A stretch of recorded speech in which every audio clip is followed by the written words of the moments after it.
to the box score. Terry Collins along with Murphy Fair. We want to thank our title sponsor, which is Carthage Safeway. And Murph, 3 weeks are in the books. Yeah, it's hard to believe we're approaching the midpoint next week of the regular season. It just keeps going by faster and faster every year, it seems like. Of course, you've got week 1 through 11 now, not right. week 0. So, I guess it'll be halftime in week 6. That'll be the midpoint, right? Yes, that's true. Let's go ahead and look at the Livingston at DeKalb County game. And Livingston falls 31-9 to DeKalb. Of course, Bria's Trout returns for the Tigers. Statistically, I guess the thing that jumps out is Livingston had 4 turnovers. Comparable in yardage, but turnovers, Murph, and penalties large. You know, we've already talked about 4 turnovers that Watertown had. I think Cannon County had 5 turnovers at Cheatham County. It was just one of those nights. Now, Cannon County did play in a little bit inclement weather, I understand. It did rain over there a little bit in that one, but still, it's made for some sleepless nights for at least 3 coaches that we both know. For sure. And, DeKalb, for them to make the playoffs, they needed a win here. Coach Steve Trapp in last week's interview talked about that, and his team stepped up and got a big win over a Livingston team that's improved. Yeah, they are, and it's one of those big rivalry games just as much in football as it is in basketball and spring sports as well.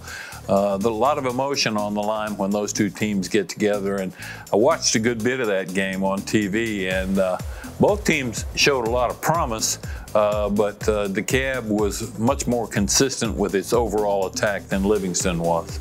Let's go ahead and look at some individual numbers. Bria's Trout, we talked about 15 of 23, 159 yards, touchdown, interception, and then 54 more on the ground and a touchdown. So over about 213 yards of total offense. He accounted for. John Hendricks, a big night on both sides of the ball and in the special teams.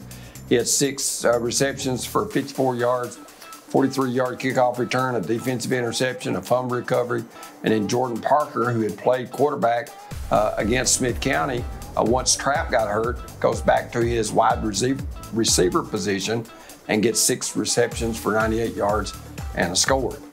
Pretty good night's work right there at the receiver position for sure. And then Brody Coffey for the Wildcats goes 6 of 15 for 97 yards, but 3 big interceptions, 5 rushes for 68 yards. And then Will Brown leads the receiving corps, 2 receptions for 68 yards. Murphy, when you look at Livingston and the job that Matt Hauser has done, maybe the results not paying off on the field like they had hoped. They're now 1-2, but you continue to see improvement from LA. He's an LA guy. He went to school there, played there, coached for a few years. Maybe 10 years ago, 15 years ago. It's been a pretty good while. But he knows football. He knows the game. He knows the kids. He knows how to get in their head.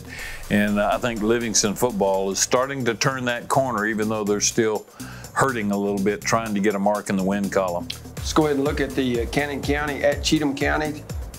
Cheatham County gets the win. In Ashland City, I think that game was 14-6 for Cheatham. Patrick Kelly, 4 of 9, 61 yards, interception. Then he had 92 on the ground. And then Tadarius Bright, 3 rushes for 57 yards and a couple scored. Cannon County led by Tucker Kine. He had 2 receptions for 22 yards, 4 tackles for loss, a sack. Cameron Carr, 11 rushes for 67 yards. And Colby Miller, 2 of 8 in the air, 22 yards, 2 interceptions, 15 rushes for 51 yards and a score. But Murphy, we talked about turnovers earlier. Turnovers are key.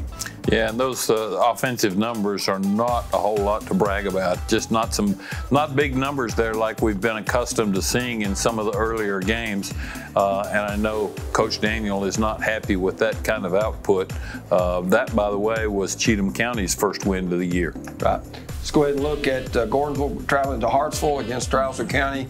Gordonsville gets the big win, gets the shutout. Although, when you look at the stats, we'll start with Strasser County. Cole Gregory, 3 of 4, 59 yards, 19 rushes for 132 yards. So, Murph, 191 yards of offense. Of course, I know Gordonsville had a big goal line stand, Coben Calhoun, 16 rushes for 50 yards, a couple of receptions for 38. But you don't see a team have that much offense and get shut out much. Now, obviously, we talked about the line earlier in the broadcast, but it looks to me like Gordonsville's players who line up at the point of attack in the trenches must have had a really good game to open some big holes for those guys. By the way, I wanted to mention Jerry Richmond, the guy everybody calls Cheese, the voice of Trousdale County football and basketball and probably a few baseball games too. That was his 500th game on the radio for the Trousdale County Yellow Jackets. Quite an accomplishment. Great guy, great guy. Gordonsville led by Kenyon Musgrove with 18 rushes for 123 yards. He also had 3 receptions for 39 yards. Jay Foster, another big night through the air. Per completion, very effective, 9 of 14, 152 passing yards, a couple of scores. And then Brady Gentry, 4 receptions for 72 yards and a touchdown. But anytime Gordonsville and Trousdale, of course, when you look at Gordonsville, they start the year with Smith County, then they've got Watertown, then they've got Trousdale. That is probably their 3 biggest rivals on their schedule. And 3 toughest games as well. Right. So anyway, let's go ahead and look at the Watertown at Sequatchie. We'll talk with Gavin Webster a little bit later about his team's loss, 27-21. I guess that was down in Dunlap. Yep. Sam Evitz, who has Smith County ties. His granddad used to be Philip Evitz. His dad's Joey Evitz with Farm Bureau down there. Had a big night, 15 of 21, 327 passing yards, 3 touchdowns. Braden Long, 3 receptions for 188 yards and 3 scores. And, you know, the bomb was working for the Evitz to Long connection. Absolutely, absolutely. It's interesting to see how we see, it's kind of like the last few years of my magazine. I started writing about kids whose dads I wrote about. Right. And now it may not always be at the same school that dad or mom went to, but we're seeing a lot of kids playing at high schools in the immediate area that either their mom or dad grew up in Carthage or Gordonsville, you know. Right. So it's kind of interesting to see those familiar names come up that way. Brett Price, 14 of 18, 137 yards, also rushed for 37 yards and a score. Caden KK West, 8 rushes for 68 yards, 2 receptions for 17 yards, also had 12 tackles defensively. And then Kwame C, 4 receptions for 43 yards. He had 14 tackles, 1 tackle for loss. So both West and C had big nights defensively. That one hurt a little bit because it was a regional game, and we'll, like you said, talk with Coach Webster about that here in just a few minutes. But that was probably a tough ride home because it's a pretty good little trip from Dunlap back to Watertown. A lot of people feel like Giles County's the team to beat, so Watertown's going to have to upset them to have a chance to play a home game in the playoffs. Yeah, because you got to figure Giles County and Sequatchie County are probably going to be the 2 at home out of that particular region. That's for sure. Let's go ahead and look at some more stats. Liberty Creek at Smith County. Smith County, not as sharp. They get up to a 27-0 lead midway of the second quarter and kind of let the foot off the accelerator. And but you know, Riley Martin, another huge game, 7 of 8, 182 yards, a couple of touchdowns, 6 rushes for 32 yards. Peyton Hicks had a booming 46-yard punt. He's averaging about 43 yards a kick per punt now. He had a 12-yard touchdown pass to Riley Lawler once Riley Martin went out with an injury. He also had 5 rushes for 10 yards, 3 receptions for 52. He's always one of the leading tacklers for the house. Tell you what, 7 out of 8 for 182 yards. That's what? That's 25 yards, right. Over 25 yards of reception. The receivers and Riley must have been working awfully well with each other. Mac Tuggle for Liberty Creek, new school out of Cottontown, 9 rushes for 126 yards, a couple of scores, and Brian Rager, the quarterback, 13 of 21, 111 yards. He also added 51 yards rushing. We'll have a Week 3 recap and a Week 4 preview of the games that are upcoming as we tell you you're watching The Box Score, brought to you by Carthage Safeway.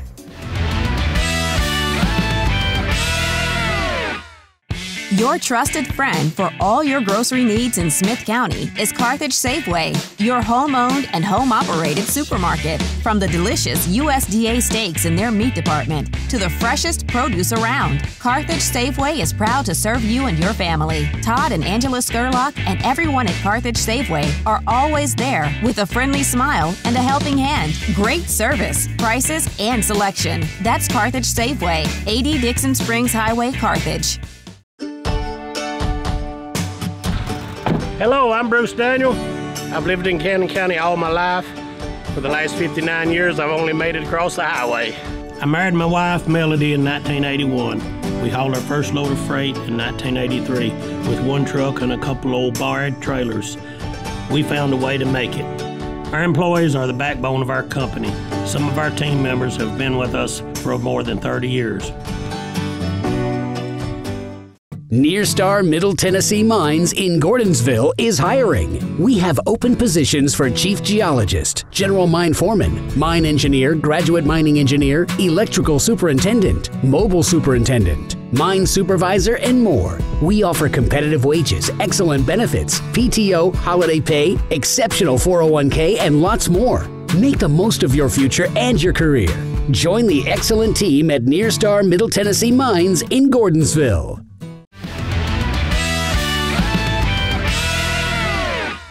And welcome back to the Box Score, brought to you by Carthage Safeway.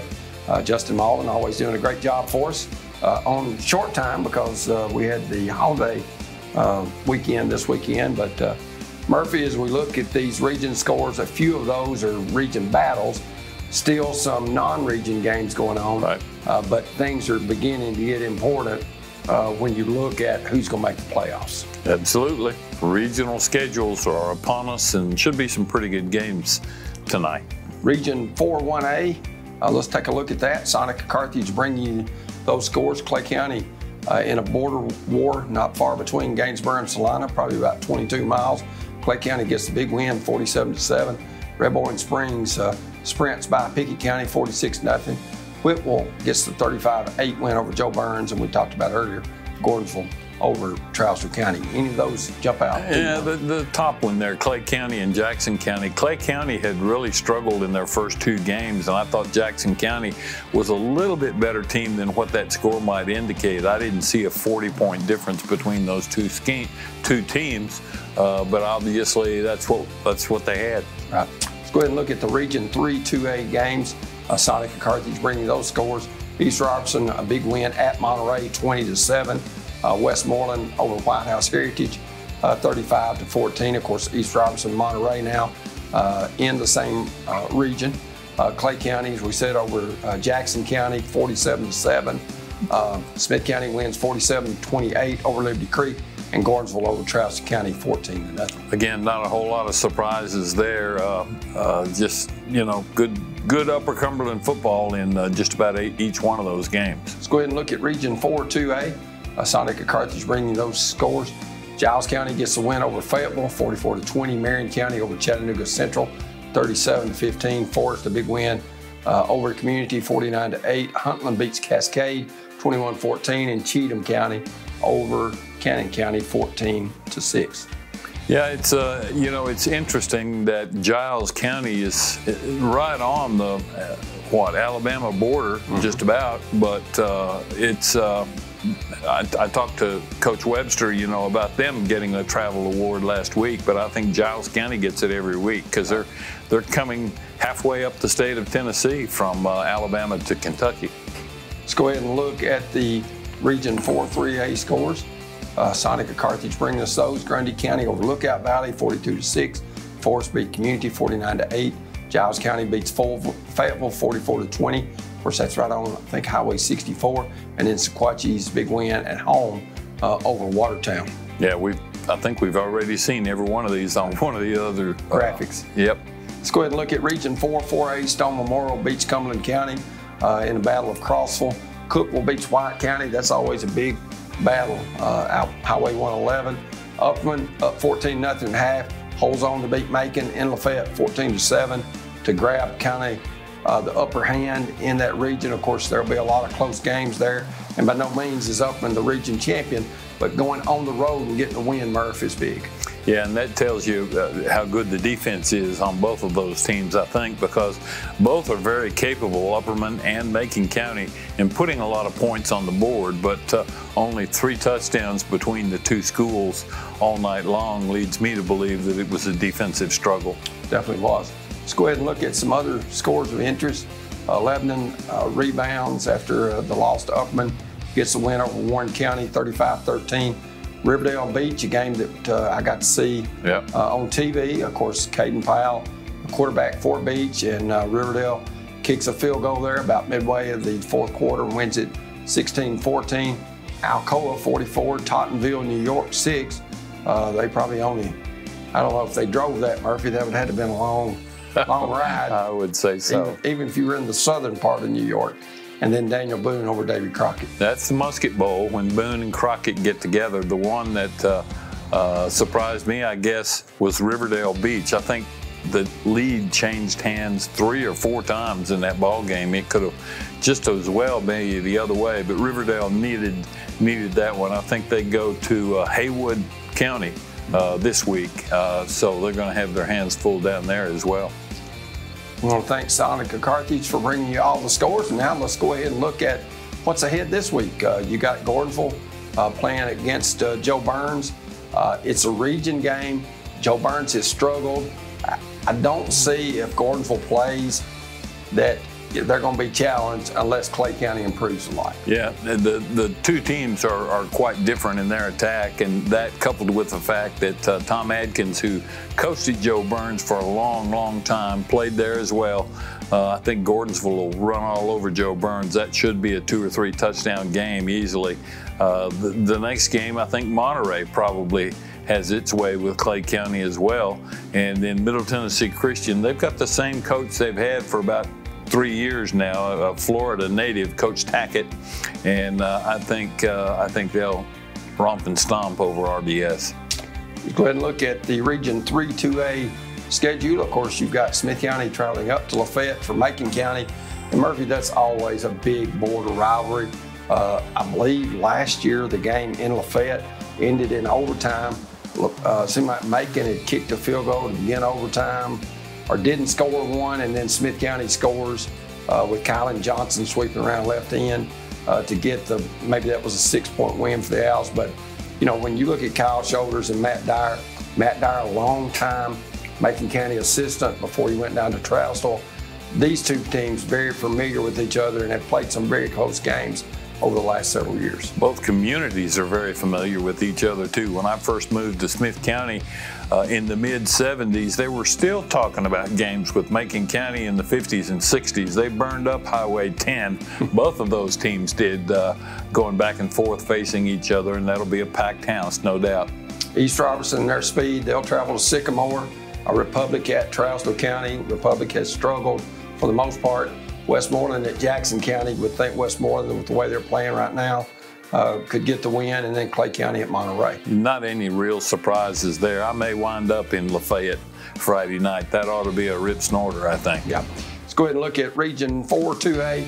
You got Cannon County at Forest, Fayetteville at Marion, Cascade at Community, and the way that Forest is playing right now, Murphy, that's a pretty tough road to hoe for the Lions. Yeah, it is, and that's a great atmosphere to go into. They've the Lions Club there has that big tractor pull every July, and make a lot of money. All the money in their field house, which is a monster, and the field itself has all come from those tractor pull profits. Right. And it's a fun place to go. They tailgate big time there in Chapel Hill, and Cannon County certainly can't turn the ball over 5 times if they're going to hope to win a game there.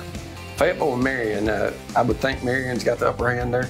I think so. Fayetteville's not the team it was last year or year before. All those speedsters have either graduated or moved back to Alabama. I'm not sure which, but they're not the threat that they've been the last couple of years. And then Cascade, that Community, you would think maybe Cascade, but that could be a pretty good ball game. I think so. I think Cascade's not the team it was last year. They had a lot of seniors on that team, and Community's quarterback just happens to be the son of the head football coach over there, Coach Grundy.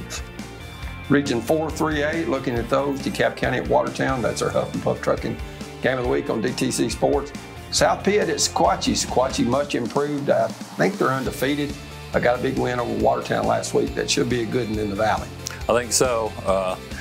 South Pittsburgh, I think, has inherited some kids from North Jackson, as I understand, and that gives them a little bit of an edge in the speed department. Giles County, I think, will not have any trouble with Lawrence County. Grundy has won a game, maybe two already this year, and Tennessee Heat is one of those teams that all those kids are homeschooled, but they do get together after their schooling each day for practice, and we see them come up quite a bit in this area on a fairly regular basis. Let's go ahead and look at Region 4, 4A. Of course, we talked about DeKalb County and Watertown. A big game is Upman at Livingston. You know, Livingston's wanting to become a factor in Region 4, 4A, and I think they're getting one of the best teams, if not the best team, in the region in Overton County on Friday night. Yeah, I think so. Upperman's been to the semifinals a couple of times in recent years under Coach Kane. He does a really good job. He's a big believer in smash mouth football. The games are won and lost at the point of attack, and that's where he puts all his money. And I think Upperman should have an easy win there. Murph, I think this will be a marquee game in Stone Memorial, traveling to Sparta to play White County. I think so. White County started off with a couple of big wins. I think they faltered a little bit against Cookeville last week. That one surprised me a little bit. But I think Stone Memorial probably wins that one. Cumberland County, this may be the first time I've ever picked them to win. But Pickett's a little 1A school that has struggled just to have enough kids to field a team. And I just don't see them beating Cumberland County. And then we got the Smith County-Macon County game too, which ought to be a rip snorter. I got to go with Smith County in that one. You know, Macon, of course, was coached by Pat Dyer, Matt's father. Right. Connie Jean, I think Pat's wife, Matt's mother, went to school in Lafayette. So, you know, it's intertwined heavily. And a lot of people in the Pleasant Shade community can tell you a lot of things about Macon County just because it's just a stone's throw over the line. As much as Connie is tied to Macon County, bet the house she's going to sit in the Smith County stands for sure. We'll have an interview with Watertown head coach Gavin Webster when we return to the box score, presented to you by Carthage Safeway.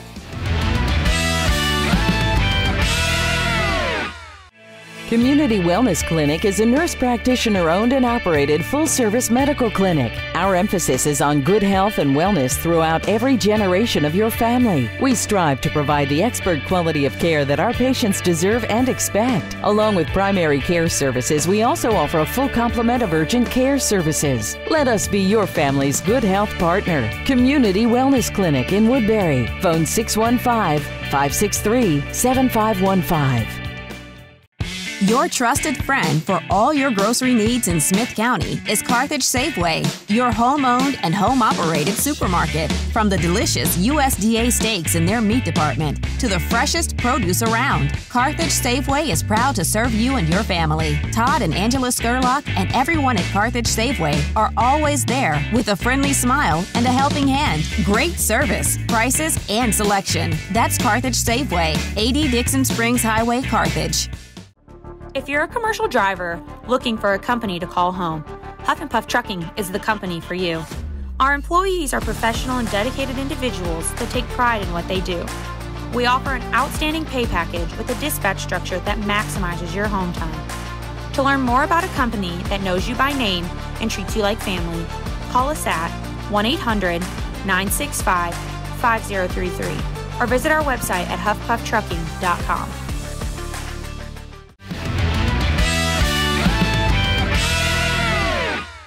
Here with head coach Gavin Webster of the Watertown Purple Tigers. I guess I wanted to say Gordonsville Tigers, but of course you got a win over them. I know that was big for you to go to Gordonsville and get a victory.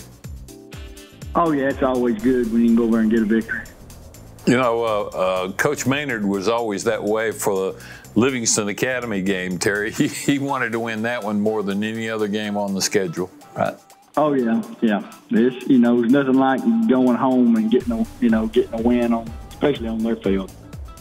Coach, last Friday night your team stumbled, made a lot of mistakes, wound up getting a 27-21 loss at Sequatchie County. I know that had to be disappointing because, I know your fans and even talking to some people from Sequatchie County, they felt like you had the better team, but that's not always who wins, and you just made a lot of mistakes.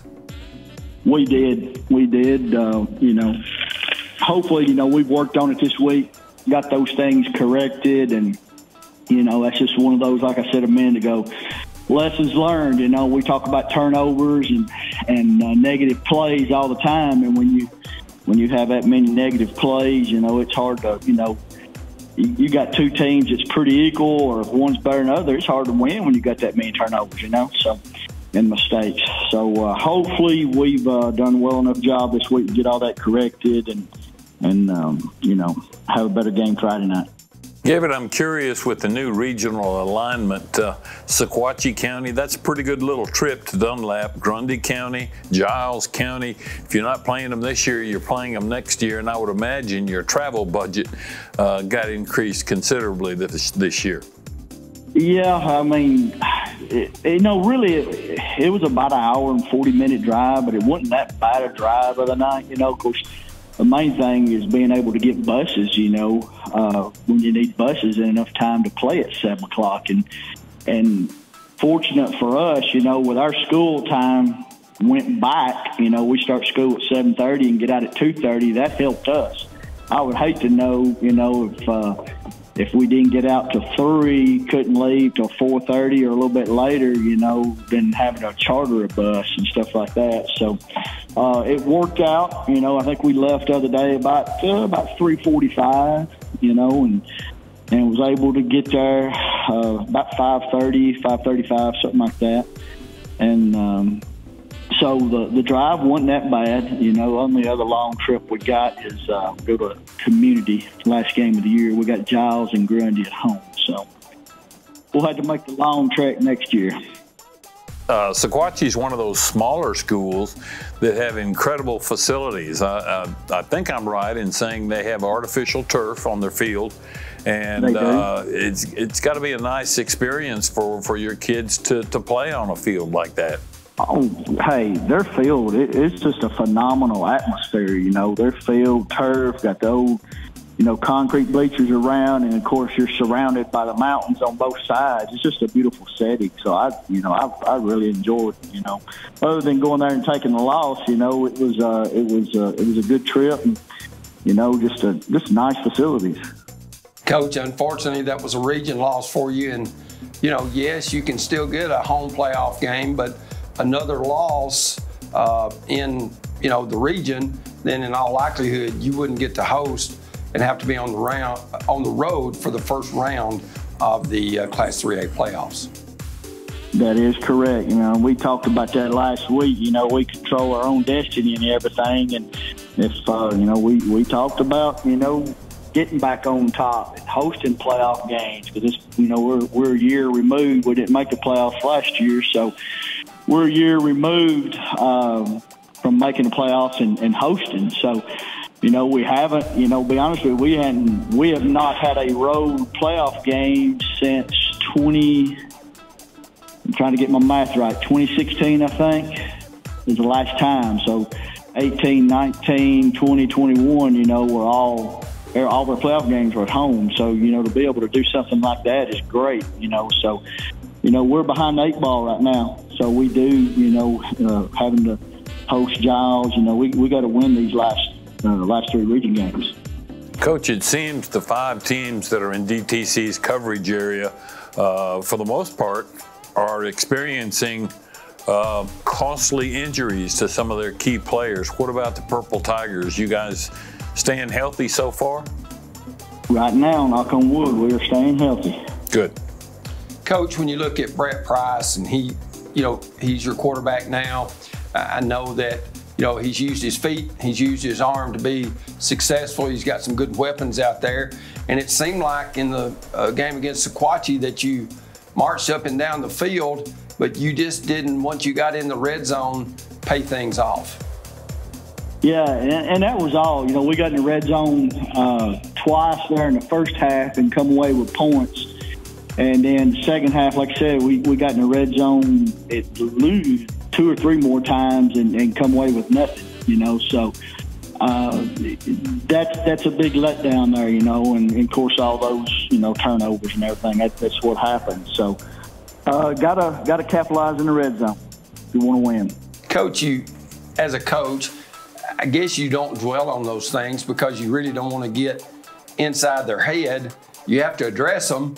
Is there extra drills you do, or you just, sit them down and have a talk? I mean, they know the importance of valuing the football and securing the football. And, sometimes, that turf, I'm sure, last Friday night was even hotter than what a regular field would be. And, it's different shoes and all that stuff. Do you think that played into that turnover bug at all? I don't really know on that. We, of course, like I said, we addressed it yesterday, and we'll address it the rest of the week. But it's just, we really try to stress, carrying the ball high and tight. If you protect the football, then, chances of fumbling is, reduced way down. So.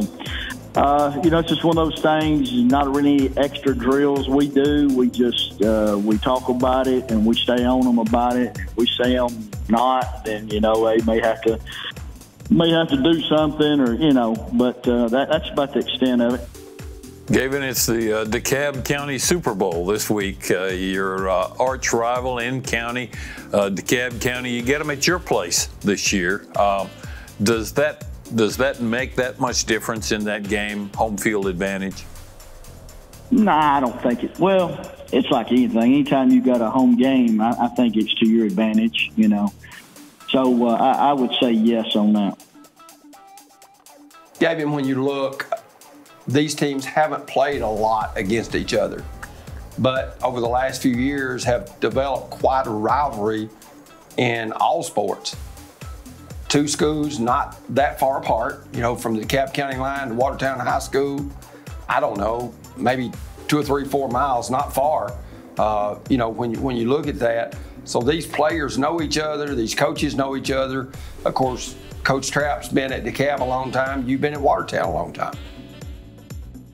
Yeah, we started playing them, I guess, my first year and Coach Trout's first year. If I'm not mistaken, he took over in 2005 when I did. And we played there first several years, and then I can't remember how long we did, but then something happened, the regions changed or whatever, and it may have been when we were doing all that Z-Plan stuff. And we couldn't get back on the schedule, so then we started playing them in jamborees, just to, kind of get that feel, because they're too close in proximity not to play.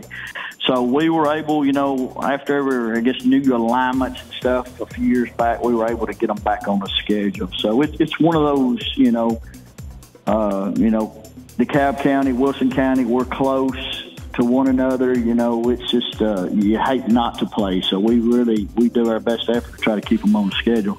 Terry, you're being very kind not to correct me on my DeKalb County geography. I know that they're just so close to Alexandria. I just figure that's a suburb of Alexandria in the same county. I mean, yeah, we are. I mean, we're probably 5 miles from the line, So yeah, we are close. There's probably plenty of people in Wilson County that are watching this right now that says some guru he doesn't even know what county we're in. Sorry about that. Yeah, that's okay. Gavin, when you look at DeKalb County, of course, they've got an outstanding quarterback in Brias Trapp. Of course, he was hurt in the Smith County game, but he was back again last week. He can hurt you with his feet or with his arm. A very talented player. Yeah, he's a very good quarterback. We'll have to, we'll have to play really good assignment football to keep him contained, not let him get out of the pocket. And I'm sure Coach Hackett, defensively and other guys that's helping him, they'll do a good job in having a plan for that. Coach, we haven't talked about your guys in the trenches, your offensive and defensive line. How are they doing so far this year? Doing good. You know, we've been real pleased with both fronts, defensive line and offensive line up front. You know, they've been really the glue that holds this thing together. You know, they really didn't know when the season started out, especially the offensive line, because we couldn't ever get any continuity because we could get some guys banged up and we was rotating people in and out. Seems like we finally have settled down and got our starting five, and they've been playing really well. Well, Coach Gavin Webster, we appreciate you visiting with us, and best of luck to you in Watertown against DeKalb County on Friday night. All right, thank y'all. We'll have more when we return. We'll look at the Huff and Puff Trucking Game of the Week, which is the Watertown DeKalb County game, and we'll get Murphy's picks when we return to the Box Score, brought to you by Carthage Safeway.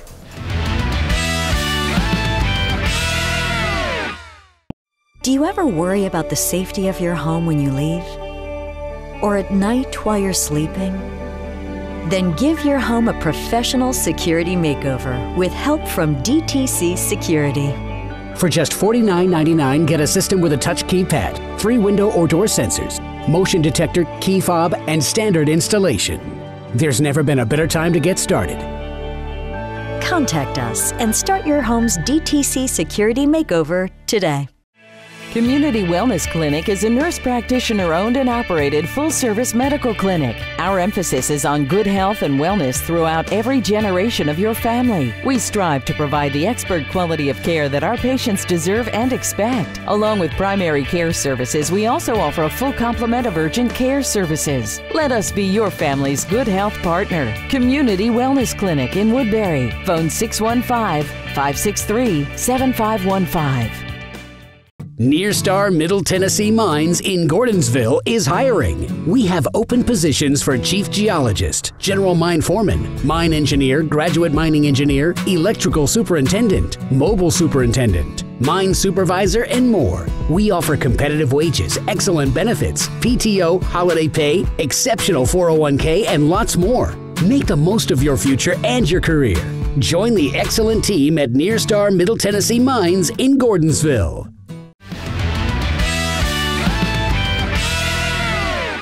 And welcome back to the Box Score for the final segment. We want to thank Carthage Safeway. Remind you that they've got a great buffet. Go out and see Todd and Angela over on Dixon Springs Highway. They can fix you up with breakfast or lunch, either one. They've got a plate lunch, and then they've got some steaks up there on that front carousel that are very, very good that they smoke. I know you can't tell by looking at me, but I love to eat, and I have to go to Carthage Safeway frequently. Take his word for it. He would know, okay? Let's look at the Huff and Puff Trucking Game of the Week. It's DeKalb County at Watertown. Of course, that'll be at 6:45. Murphy's always, it's not the same classification, but the battle of the Purple Tigers and Tigers. It's always a great atmosphere and always a good ball game. A lot of bragging rights on that game, even if they are in different counties. Right. But I think that one will be really close and a fun game to watch. I think DTC picked a really good game to make sure that one's on the tube. Of course, that's the battle of Highway 70, I guess. Yeah, absolutely. Let's go ahead and look at the history. They began playing in 1963. This year marks the 45th meeting. Watertown leads the all-time series, 32-11-1. DeKalb County won last year's game in Smithville, a close one, 26-24. Watertown's won 11 of the last 13 matchups, and head coach Gavin Webster 8-2 versus DeKalb County. I think this is his 19th year as it is Coach Trapp for DeKalb. DeKalb has more losses to Watertown and Smith County than any other school. 11 total shutouts. The last one was 87 when it was 0-0 at the end of regulation. Points per game in the series, you can tell it's kind of been a defensive struggle. Watertown nearly 22 a game, and DeKalb right at 11. It would be interesting to find out of those 32 Watertown wins, how many were obtained by Coach Bill Robertson. Right. Probably quite a few, because Watertown used to have some outstanding teams. Sure. Did. They went through a lull there for a little while, but you know, since Gavin Webster's got there, Murph, everything's back on the upward tick. And, you know, last year, a rare occasion. In fact, I think it's the first time I can remember in a long time that Watertown missed the playoffs. I would agree. That's probably right. Just something that doesn't happen. No. Murph, we're going to let you put your little Swami hat on and go to work on some of these picks. Oak Ridge at Carnes. Oak Ridge is doing very well this year. They haven't lost yet. Carnes has got a respectable program, but I don't think they can handle Oak Ridge even at their place. I'm going with the Wildcats. Knoxville West at Maryville. Well, 2 weeks ago I would have picked Maryville, but Maryville lost its first game the other night to Bradley Central. And they maybe are not quite the team we thought Maryville would be. So I got to go with Knoxville West, the defending 5A state champion. And then Fayetteville at Marion County. I think we've decided the boys in Jasper are probably going to win that one. They're playing awfully well this year. Let's go ahead and look at the Middle Tennessee picks. You got Westmoreland at Jackson County. Yeah, I think Westmoreland wins that one. There's a Perry up there. Chad Perry is the head coach, and anytime there's a Perry-coached high school football team in Middle Tennessee, that's who you got to go with. Those guys know how to get it done. And then Laverne at Page. You know, you would think on paper that Page would be you know, quite a bit of a favorite in that ballgame. Yeah, Laverne's got some pretty good speed this year, though, and I think that game may be closer than we think. Page knows how to win a close one. I think they won last week by a single point, so I gotta go with the Page Patriots there. Blackman and Summit. Both have gotten off to kind of a shaky start. Yeah, that may be my upset special. Blackman played awfully well last week, even in a losing effort, and Summit is just not the team that we've seen out of that particular school the last 2 or 3 years. Let's go ahead and look at the West Tennessee picks. We started off with Peabody at Adamsville. Yeah, hope Adamsville can recover. They played at Huntington last week and got beat about 40 points, but I think Peabody is way off from what it's been the last 5 or 6 years, and I think if they don't turn the ball over, I think Adamsville's got a chance to score the big upset there. Riverdale making the long trip down to Germantown. Yeah, and I said Brownsville, Haywood County, or Haywood High School. I forgot it was at Germantown. I think they do play Haywood later in the season, but Germantown's awfully good, but Riverdale is a team that keeps getting a little bit better every week, and when they needed that big win last week, they got it. So I got to go with Will Kreisky and his Riverdale Warriors. Well, we got a Battle of Jackson next. We got University School of Jackson at Jackson Christian. Yeah, most people would pick USJ. Their coach, Michael Straub, is now the head football coach at Gallatin.